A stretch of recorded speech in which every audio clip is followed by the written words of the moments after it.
महाराष्ट्रामध्ये पुन्हा एकदा मंत्रिमंडळ विस्ताराची चर्चा सुरू झाली आहे। विस्ताराच्या चर्चा होतात आणि प्रत्यक्षामध्ये मात्र विस्तार होत नाही असाच गेल्या 2 वर्षांमधला अनुभव दिसतोय। विधानसभा निवडणुकीची आचारसंहिता लागायला आता केवळ काही महिने उरलेत आणि त्यामध्ये पुन्हा एकदा विस्ताराचे ढग दाटू लागलेत। आता पुढे काय होणार हे जाणून घेण्यासाठी बघा आमचा स्पेशल रिपोर्ट हलक्यात घ्या।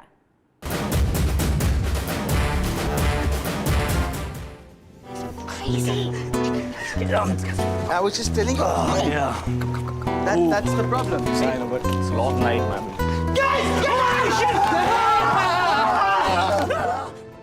महाराष्ट्रातल्या मंत्रिमंडळ विस्ताराचाही असंच झालंय।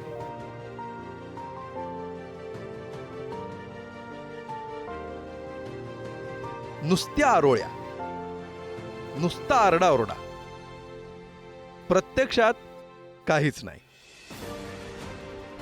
पुन्हा उठायचं आणि पुढच्या चौकाकडे चालू लागायचं। दरवेळी जेव्हा जेव्हा अधिवेशनाचा चौक येतो तेव्हा तेव्हा विस्ताराच्या आरोळ्या ऐकू येतात आणि पुन्हा काहीच होत नाही।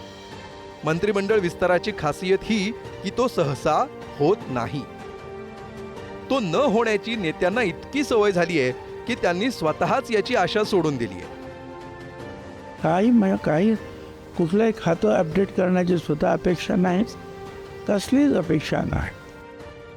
फडणवीस बावनकुळे दिल्लीला जाऊन येतात, राज्यातल्या आमदारांच्या आशा पल्लवित होतात, पण प्रत्यक्षात विस्ताराचा पाऊस पडणार की नुसताच गडगडाट होऊन ढग निघून जाणार हे अद्याप कुणीच सांगू शकत नाही। या संदर्भात मला काही चर्चा तर माझ्याकडे काही झालेली नाही किंवा मला त्याच्याबद्दलची माहिती पण नाही। मुख्यमंत्री निर्णय घेतील। राजकारणात प्रत्येक गोष्ट फायद्या तोट्याचा विचार करून केली जाते। मंत्रिमंडळ विस्तार करण्यापेक्षा तो न करण्याचेच जास्त फायदे आहेत असंच सध्या दिसतंय। त्यामुळेच गेल्या वर्षीच्या जुलै महिन्यात अजित पवारांच्या 9 आमदारांचा शपथविधी सोडता गेल्या 2 वर्षात मंत्रिमंडळ विस्तारच झालेला नाही।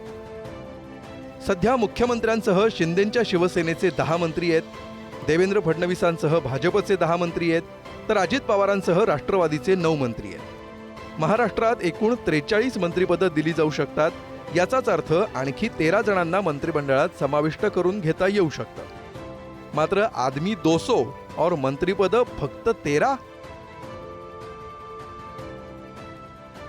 मात्र मंत्रिमंडळ विस्तार करण्यापेक्षा न करण्याचे फायदेच सध्या जास्त दिसत आहेत। कभी हा कभी ना अशी स्थिती मंत्रिमंडळ विस्ताराची झाली आहे। लोकसभेत जिथं फटका बसला तिथं मंत्रिपद दिली जाऊ शकतात, पण मंत्रिपद न मिळणारे नाराज होऊ शकतात। नव्या चेहऱ्यांना संधी देता येऊ शकते, मात्र त्यांना काम करण्यासाठी पुरेसा वेळच मिळणार नाही। 2 महिने मंत्रिपदी किमान नाव तरी लागू शकतं, पण कामं न झाल्याचा फटकाही निवडणुकीत बसू शकतो। आता आमदारांच्या संख्येनुसार वाटप करायचं झालं तर 105 आमदार असणाऱ्या भाजपला सर्वाधिक खाती मिळणार हे जाहीर आहे, पण त्यामुळे 4-5 जण खुश आणि 40-50 जण नाराज होणार असतील तर 2 महिन्यांसाठी कोण ही रिस्क घेणार?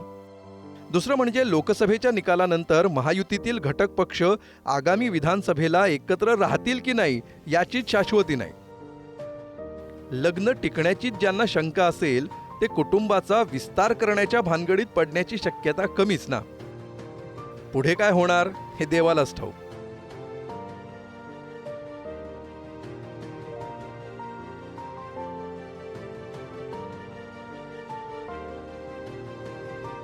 मंत्रिमंडळ विस्तार हा देवाच्या आणि देवेंद्रांच्या भरोशावर असल्याचं नेते सांगतायत ते त्यामुळेच। उद्याच्या मंत्रिमंडळ विस्ताराबद्दल देव आणि देवेंद्र।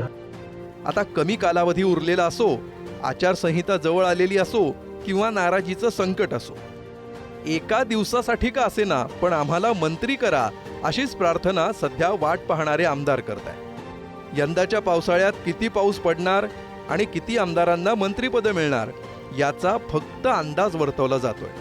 प्रत्यक्षात काय होतं कळेलच।